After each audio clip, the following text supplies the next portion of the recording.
ইচ্ছা করে ম্যাচ হেরেই ভারতকে অস্ট্রেলিয়ার সাথে সেমিফাইনালে ফেলিয়েছি, ম্যাচ শেষে একই বললেন সাতনার। হতবাক ভারতীয় ক্রিকেট ভক্তরা। দর্শক, চ্যাম্পিয়ন্স ট্রফির গ্রুপ এ থেকে বাংলাদেশ এবং পাকিস্তান চ্যাম্পিয়ন্স ট্রফি থেকে ছিটকে গেছে, যার কারণে চোখ বন্ধ করেই সুপার ফোরে পৌঁছে যায় নিউজিল্যান্ড এবং ভারত। কিন্তু তাদের মধ্যে একটি ম্যাচ বাকি ছিল, যে দলই জিতবে সে দল খেলবে অস্ট্রেলিয়ার বিপক্ষে। এটা যেন মাথায় রেখেছিল নিউজিল্যান্ড।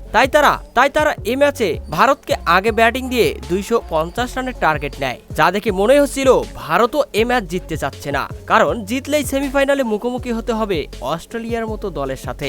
অন্যদিকে নিউজিল্যান্ড চালাকি করে যেহেতু পরে ব্যাটিং নিয়েছে, তাই তারা ভারতের দেওয়া 250 রানের টার্গেটেই অল উইকেট হয়ে 44 রানে ভারতের কাছে হেরে যায়। আর এমন হার শেষে উপস্থাপক নিউজিল্যান্ড অধিনায়ক মিচেল সাতনারকে প্রশ্ন করলে তিনি জানান, এ ম্যাচ আমরা ইচ্ছা করে হেরেছি, বলা চলে চালাকি করেই, কেননা জিতলেই অস্ট্রেলিয়ার মতো দলের সাথে আমাদের সেমিতে মুখোমুখি হতে হতো, আর হারলে দক্ষিণ আফ্রিকার বিপক্ষে। তাই অস্ট্রেলিয়ার বিপক্ষে যেন সেমিফাইনাল খেলতে না হয়, তাই চালাকি করে হেরেই ভারতকে সেমিতে অস্ট্রেলিয়ার বিপক্ষে ফেলিয়েছি। যা শুনে রীতিমতো হতবাক হয়ে যায় ভারতীয় ক্রিকেট ভক্তরা।